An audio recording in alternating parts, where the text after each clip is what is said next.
Bien, seguimos con ustedes de nuevo, amigos televidentes. Estamos conversando con el licenciado Julio Muñoz, que es de la Oficina de Defensa del Usuario de la Superintendencia de Bancos.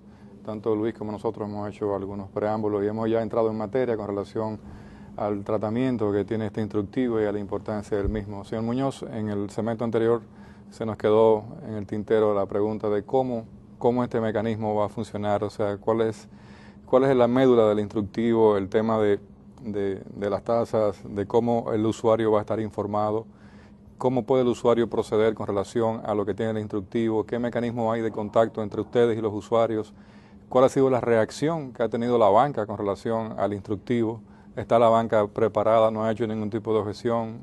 Y hay un tema también interesante para tocar todo este tema en este segmento, y está todo el tema relativo a si existiría o no retroactividad al tema de tratamientos anteriores, porque el banco tiene carteras vigentes con temas de tasas anteriores. Entonces, ¿cómo esto entra en correlación al instructivo actual? Ahí tiene un combo de preguntas. El instructivo, pues, sin duda alguna precisa una serie de elementos que o vienen dados en la propia Ley Monetaria y Financiera o en el Reglamento de Protección al Usuario, o estaban de alguna manera colgados del instructivo anterior y en caso de que existiesen términos ambiguos, poco claros, poco precisos, el instructivo lo que hace es que lo fortalece, lo transparenta y sobre todo los estandariza, porque tenemos entidades que aplicaban una determinada metodología en una dirección y digamos que los intereses que se generaban en un momento determinado previo al corte se le denominaba de una manera y luego entonces otros intereses posteriores al corte se le denominaba de otra y entonces bueno, pues esos conceptos se han ido precisando. La parte inicial del instructivo establece con claridad, con contundencia la necesidad de informar a través de todos los mecanismos a lo cual el banco, la entidad financiera se ve obligado frente al usuario, informar la necesidad de la tasa anualizada, informar la expresión anualizada de la tasa de interés que se cobran en los diferentes productos, porque debido a que la tarjeta de crédito maneja un intervalo de tiempo en donde predomina la mensualidad, es la expresión de interés que generalmente más le llega como información al público y este aspecto se quiere complementar en el instructivo señalando con claridad que se debe de informar a través de los contratos, de los estados de cuenta, de los documentos que vienen anexos a la entrega de la tarjeta de crédito, lo que se llama el portatarjeta, las informaciones que cuelgan de los portales web en las entidades financieras y las que están desplegadas dentro de las propias entidades de manera física o virtual. Es importante señalar que la expresión de la tasa deberá ser anualizada, ¿no? Entonces se clarifican también los conceptos de la distinción entre lo que es un cargo, lo que es una comisión, lo que es un sobregiro, lo que es un consumo, porque a pesar de que nos llega por manejo cotidiano, no es de sorprendernos que hay terminologías distintas en entidades y entonces eso se unifica, de modo que también cuando se pase a la unificación de los estados de cuenta podamos tener una serie de informaciones estandarizadas y consolidadas que le lleguen al usuario en donde se le indique la cantidad de dinero que representará el financiamiento en caso de no cubrir la totalidad del corte. También se le indique la tasa anualizada y otras expresiones de tasa, ya sean diarias o mensual, pero la obligación de colocarla de manera anualizada y a partir del momento en el que esto se va a generar. La gran pregunta es, ¿qué sucede con el cálculo de los intereses cuando se ha dejado una parte del corte que no se ha cubierto? Hay veces que es hasta el 90%, siempre que no se salde la totalidad del corte, la entidad de intermediación financiera podrá aplicar la regla que ha predominado del cálculo de los intereses acumulados desde el momento del consumo hasta el momento de su saldo. Y es importante señalarle a toda la audiencia de que sabemos que la fracción, el mes o fracción de mes es importante para manejar el concepto de el estado de cuenta, debido a que el corte del estado va en periodos, en intervalos mensuales. El cálculo de los intereses en la tarjeta de crédito no se comporta de manera mensual. El cálculo de los intereses de la tarjeta de crédito se comporta de manera diaria.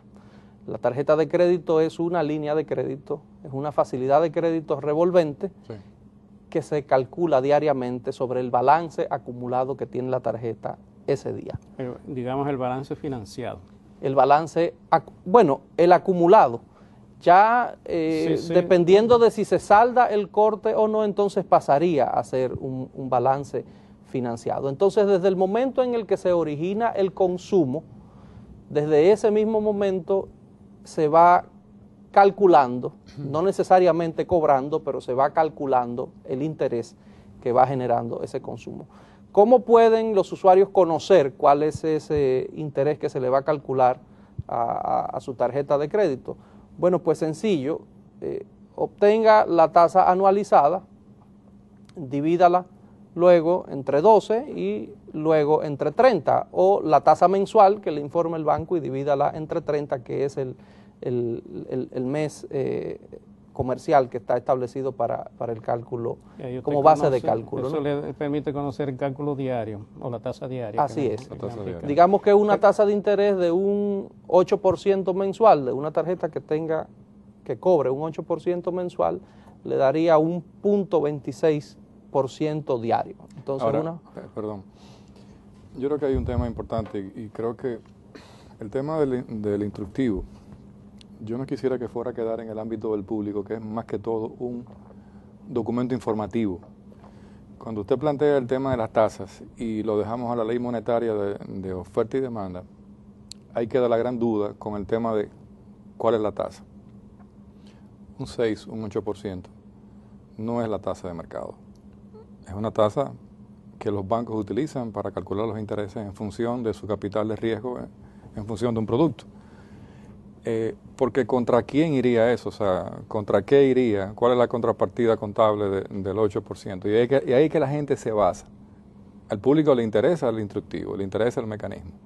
Pero lo que quiere la gente es ver que realmente sea un producto equitativo. O sea, bueno, está bien, pero no me cobras el 8%, porque un 8 por 12 son 100%, un 120% anual, que versus las tasas de todos los productos financieros, evidentemente que es una tasa exorbitantemente altísima.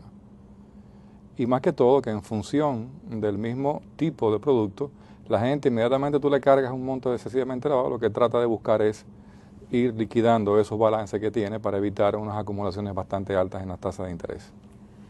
Sí, esa es la realidad del público. Es importante. Y ese es el tema que el público ha exigido y ha marchado. O sea, el tema de las tasas, o sea, no es que tú me sigas cobrando lo alto que tú me cobras, sino bueno, pero entonces vamos a caer en lo mismo. Bueno, pues la apuesta es que el mercado pues opere de la manera en la que ha sido concebido, y para que el mercado opere hay una misión importantísima que tenemos los órganos de la administración monetaria y de lo cual ha estado consciente el superintendente del primer momento, y es proporcionarle al usuario todo el nivel de transparencia que la operación financiera requiera. Claro. No ignoramos que la tarjeta de crédito es un producto complejo, y creo que ahí de la importancia de establecer instrumentos, de emitir dispositivos que vayan en procura de que le llegue por diversas vías, por todas las vías necesarias, la información al usuario, que reflejen las consecuencias del no cumplimiento, las consecuencias que se deriven del financiamiento, y que pueda comparar el servicio que le proporciona la tarjeta de crédito de cara al financiamiento, porque ya utilizada como instrumento de pago es otra cosa, ¿no? Pero de cara al financiamiento, con respecto de otros productos y servicios financieros, y entonces en función de eso tome la decisión que entienda que resulte más correcta, porque muchos dirán que no guarda proporción una tarjeta de crédito que un préstamo de consumo de una entidad. Entonces, bueno, pues si lo importante es que el usuario advierta que tiene esas alternativas, que está accesando a un financiamiento costoso, y que en caso de que no lo considere de corto plazo, sino más bien de mediano o de largo plazo, que explore otras alternativas de financiamiento. Quizás lo que termine produciéndose es que se generen distintas alternativas en torno al propio producto de tarjeta de crédito, pero creo que también hay apuestas a procurar, ¿no?, a explorar otros mecanismos que no sean la estandarización o la unificación de tasas, por ejemplo, que uno ve que se mantiene dentro del mercado. Vamos a una pausa, retornamos en breve.